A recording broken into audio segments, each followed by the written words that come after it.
Selamat datang di channel saya Serangga Gatal. Jangan lupa di like dan subscribe-nya.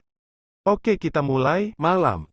Di sebuah kota, jalanan menyala seperti naga, ramai dan berisik. Feng Wuji berjongkok di depan kedai teh, menggigiti biji melon, sambil mendengarkan kisah hantu menyayat hati yang diceritakan oleh pendongeng di kedai teh. Jalan-jalan dan gang-gang penuh dengan orang, dan ada tumpukan tamu di kedai teh. Tapi tidak ada yang tahu bahwa anak dewa dari alam para dewa, seperti orang malas, berjongkok di luar kedai teh, makan biji melon, mendengarkan buku. Tersembunyi di kota. Kecil tersembunyi di alam liar. Feng Wuji bukanlah seorang pertapa, ia hanya rakus akan kemewahan dunia, bermain di dunia, bahagia, dan tentram. Di malam hari, aku berharap Tian Yu datang. Ingat URL. Sudut bibirnya berkedut saat melihat sikap merendahkan Feng Wuji. Sudah selesai. Feng Wuji meludahkan kulit biji melon di mulutnya dan bertanya dengan santai. Zhu Tianyu menceritakan kata-kata Su Yi sebagaimana adanya. Hehe, kamu tahu, selama aku lebih kejam dan sembrono darinya, dia harus menundukkan kepalanya. Feng Wuji tertawa. Kemudian, dia bangkit, mengeluarkan segenggam biji melon dari lengan bajunya, dan menggigitnya dengan tajam, lari lagi dan bantu saya mengantarkan dua hal. Su Yi. Zhu Tianyu menegang, wajahnya menjadi sangat tidak nyaman, dan dia berkata, orang itu sangat mendominasi dan membunuh orang sesuka hati, saya tidak ingin menemukan itu tidak nyaman. Feng Wuji tersenyum dan menepuk bahu Zhu Tianyu, jangan khawatir, dia tidak akan menyentuhmu. Berbicara, dia mengeluarkan dua kotak giok, menyerahkannya kepada Zhu Tianyu, tersenyum dan mendesak pergi, kali ini harus berhasil, kamu aku kembali, aku akan mentraktirmu minum. 1 hari kemudian, 2 kotak giok muncul di tangan Su Yi. Di dalam kotak batu giok, terdapat surat dan peta rahasia. Surat itu ditulis oleh Feng Wuji, isinya sangat sederhana, beritahu Su Yi bahwa Ningxiu masih hidup, jadi disegel di kotak giok kedua. Ketika Su Yi membuka kotak giok kedua, dia melihat botol giok hitam di dalamnya. Botol giok hanya seukuran ibu jari, ditutupi dengan pola rahasia Shinto yang aneh dan rumit yang tak terhitung jumlahnya, dan mulut botol juga disegel oleh segel rahasia. Anda dapat samar-samar melihat bahwa ada jiwa seorang wanita di dalam botol giok, yang sangat kabur dan ilusi. Selain itu, ada surat di dalam kotak giok. Hanya ada satu kalimat dalam surat itu selama kamu mencoba membuka botol giok ini, roh Ningxiu akan mati. Ketika kamu menemukan emas ajaib abadi dari monumen sihir terlarang, aku akan memberitahumu metode rahasia untuk membuka botol giok ini. Su Yi memanggil Howling. Hampir sekilas, Howling mengenali roh wanita terlarang di dalam botol giok, itu adalah kakak perempuan keduanya Ningxiu. Ini membuatnya sangat marah, matanya merah, dan dia menggertakkan giginya dan berkata, bajingan itu benar-benar telah menghancurkan tubuh saudari kedua. Su Yi menggosok alisnya, menyingkirkan botol giok dan kotak giok terlebih dahulu, lalu berkata, jangan khawatir, selama jiwa masih ada di sana akan ada yang selamat. Harapan. Kemudian, dia mengeluarkan peta rahasia di kotak giok pertama. Pada peta rahasia, terdapat peta monumen sihir terlarang, dan pola emas ajaib abadi. Sedikit, Su Yi menilai bahwa keberatan sihir terlarang ini terletak di kedalaman Laut Beiming. Di kehidupan sebelumnya, dia dan sahabatnya, Kaisar Iblis Xinglu, menghabiskan bertahun-tahun berkeliaran di kedalaman Beiming, dan mengunjungi banyak daerah terlarang. Dan monumen anti-sihir ini terletak di area terlarang yang disebut, Gua Menangis Dewa, di Beiminghai. Kotak kaki. Aneh, anak dewa dari alam dewa, tapi bagaimana dia tahu bahwa ada monumen terlarang di Gua Menangis Dewa? Fetis sebagai emas ajaib abadi. Su Yi sedikit terkejut. Guru, aku ikut denganmu. Howling mengambil inisiatif. Lebih baik kamu tinggal di Evernight Academy. Su Yidao menolak, jika kamu benar-benar menganggapku sebagai tuanmu, lakukan saja apa yang aku katakan. Melolong terdiam. Setelah beberapa saat, dia mengangguk pelan.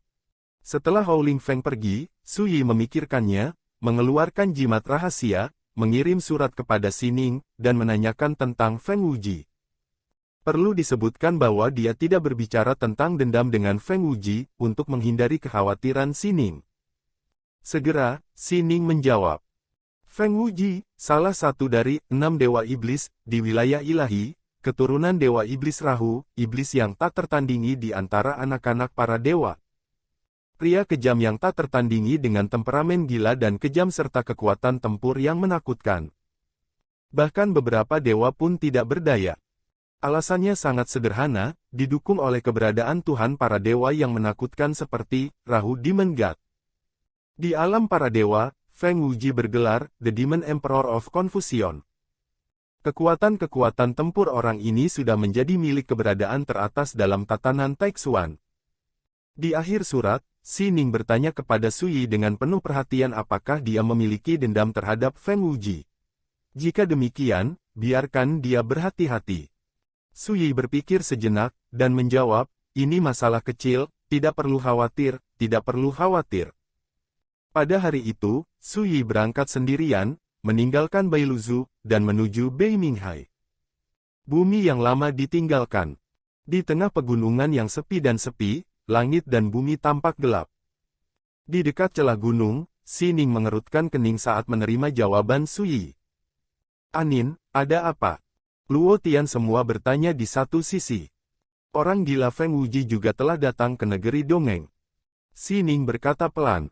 Feng Wuji. Luo Tian tertegun sejenak, lalu mencibir orang gila ini tidak bermoral dan mendominasi, jika bukan karena leluhurnya, Dewa Iblis Lohu, dia pasti sudah lama mati.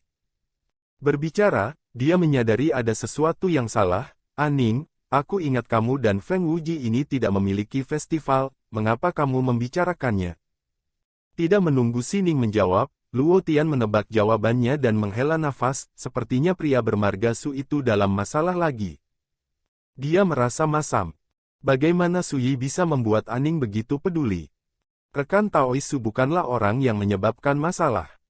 Xining dengan serius mengoreksi, kamu juga tahu betapa gila dan mendominasi temperamen Feng Wuji. Jika tidak ada yang lain, orang ini pasti mengincar sesama Taois Su. Jadi, Sui yang meminta bantuanmu sebelumnya. Tidak, dia hanya menanyakan detail Feng Wuji, dan mengatakan bahwa itu hanya insiden kecil yang tidak perlu dikhawatirkan. Luo Tiandu tercengang dan bergumam tidak ada gunanya menyebut Feng Wuji. Su ini sangat arogan sejak dia memenangkan pertempuran klub Pantao. Dan lebih arogan, dan aku tidak berani memandang Feng Wuji di mataku. Xining berkata dengan dingin, perhatikan kata-katamu. Luo Tiandu tersenyum canggung, ya, saya akui bahwa Sui sangat kuat, dan dia pasti akan dapat dengan mudah membersihkan Feng Wuji.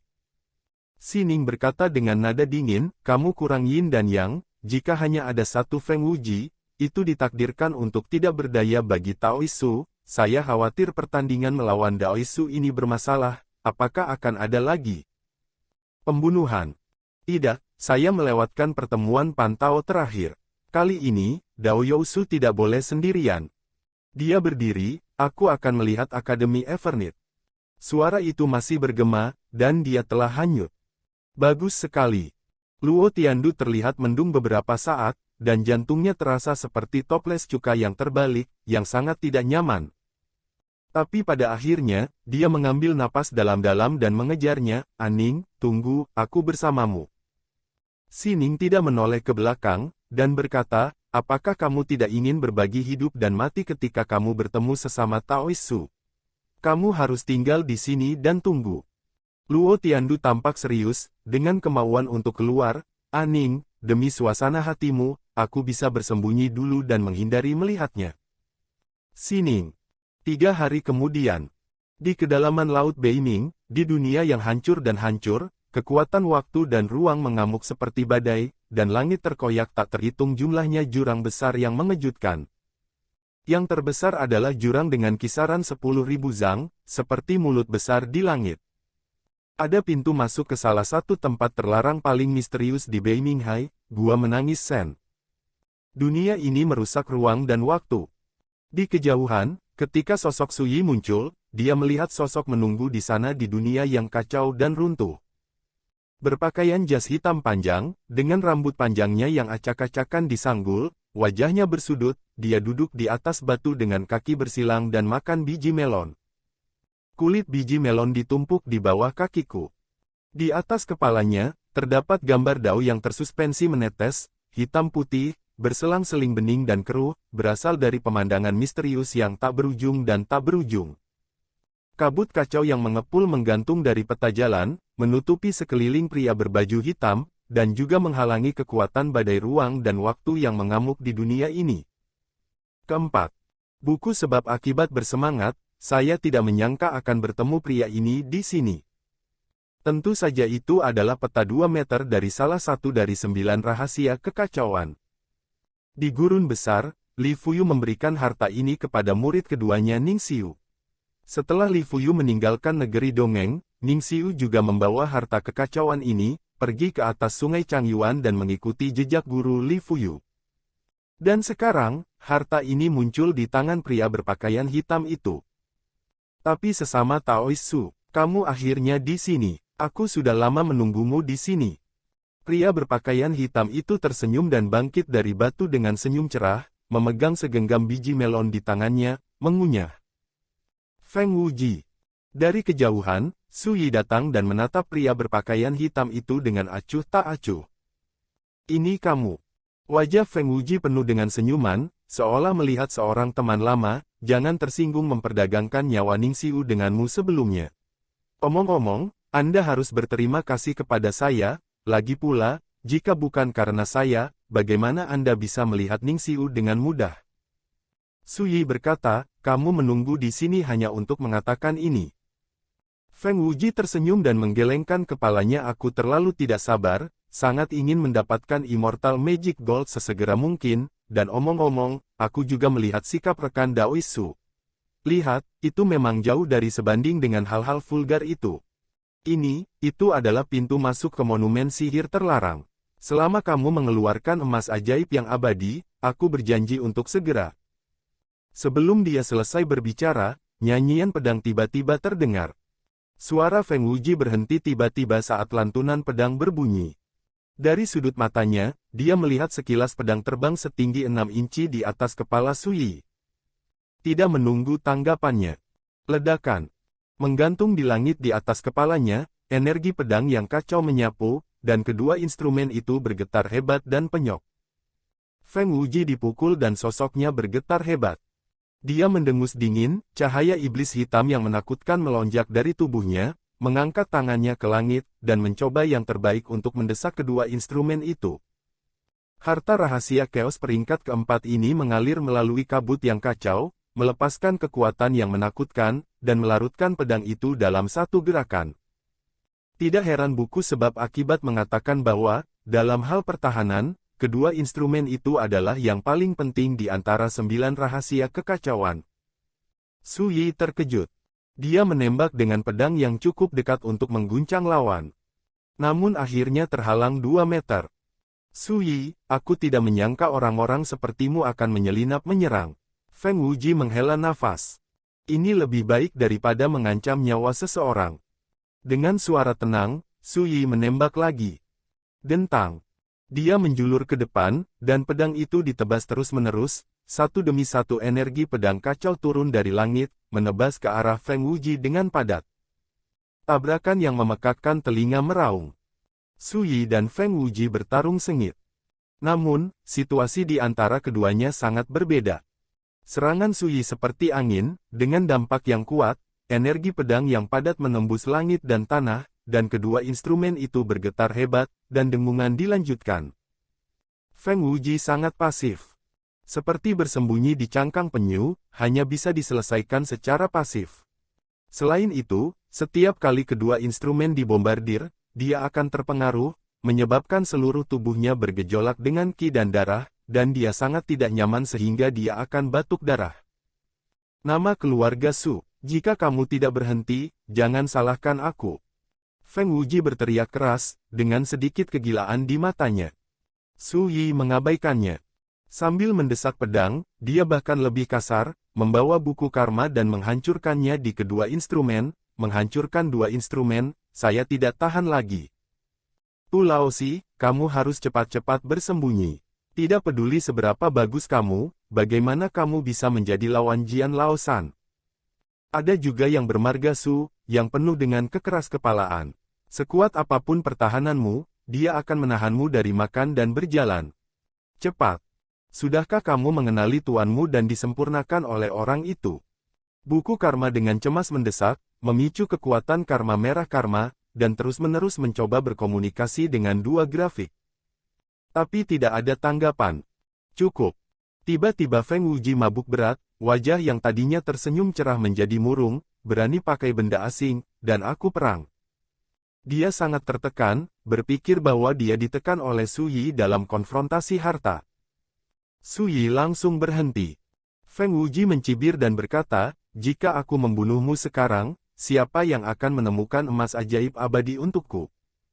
Berbicara, dia mengelak dan menjauh dari Su Yi. Su Yi.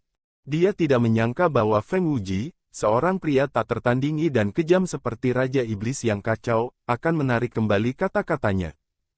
Di kejauhan, senyum cerah kembali muncul di wajah Feng Wuji, yang terpenting aku berbeda dengan dewa lain, aku tidak merasa buruk tentang membunuh Anda.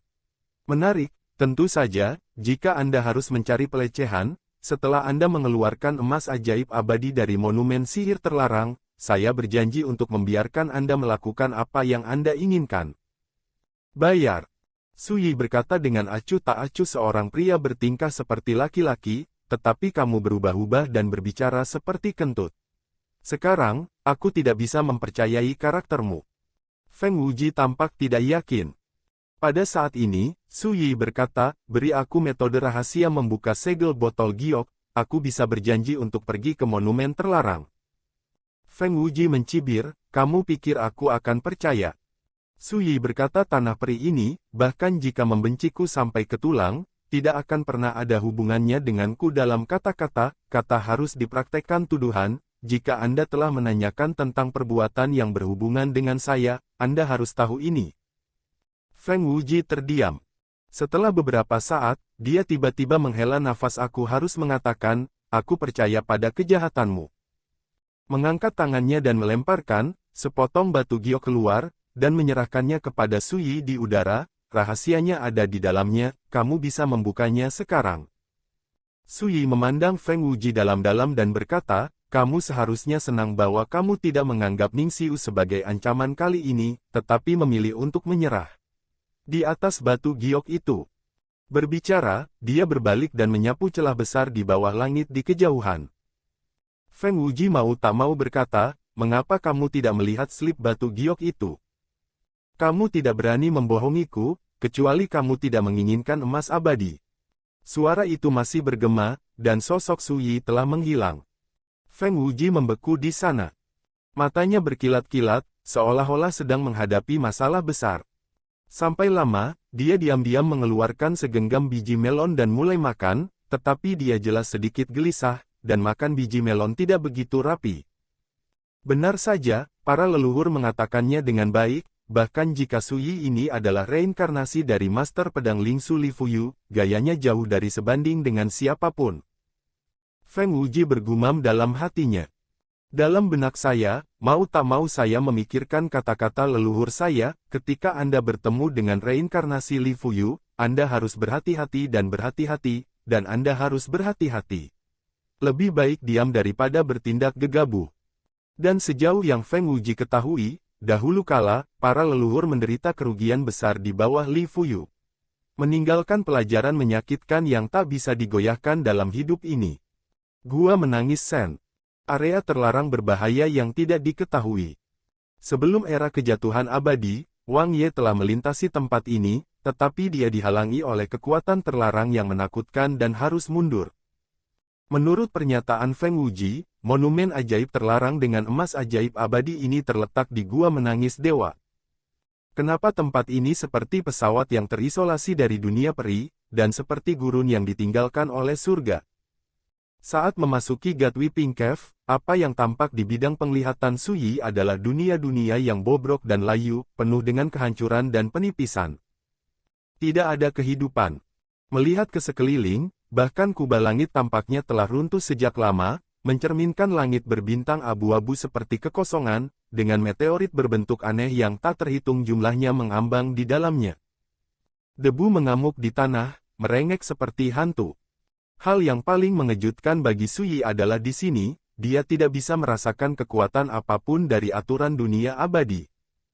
Karena itu, dia curiga bahwa dunia ini terisolasi dari alam abadi, dan kemungkinan besar itu adalah pesawat dunia yang ditinggalkan oleh tatanan Dao abadi. Tiba-tiba, lampu listrik abu-abu tiba-tiba muncul entah dari mana dan menebas ke arah Sui. Ledakan.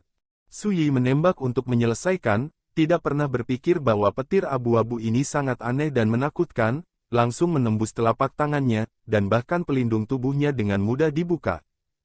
Pada saat kritis, Sui menggunakan buku karma untuk memblokirnya.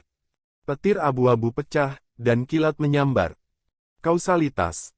Buku itu bergetar di mana-mana, tetapi kali ini jarang dikutuk. Sebaliknya, sepertinya merasakan sesuatu, dan halaman-halamannya dibuka untuk mengungkapkan sebaris kata. Apa-apaan ini, nafas perampokan zaman tetap ada. Sui tergerak. Ini adalah bencana paling tabu yang cukup untuk menghancurkan peradaban suatu zaman. Rentan dan akan hancur total. Dan setiap datang musibah zaman, berarti akan dipentaskan perubahan zaman, hancurnya peradaban zaman lama, dan peradaban zaman baru akan berada dalam kekacauan yang terjadi. Siapa yang berani membayangkan bahwa masih ada aura bencana era di Gateway Cave di kedalaman laut utara alam abadi? Bukankah ini berarti tanah terlantar dan terkuras ini kemungkinan besar berasal dari era peradaban sebelum negeri dongeng?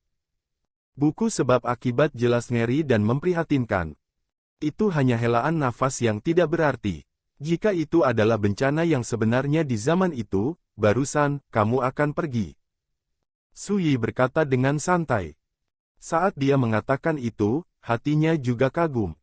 Tidak diragukan lagi, Feng Wuji, putra dewa yang tiada taraf dari alam para dewa, telah lama memahami kengerian tempat ini, jadi dia tidak berani datang diri.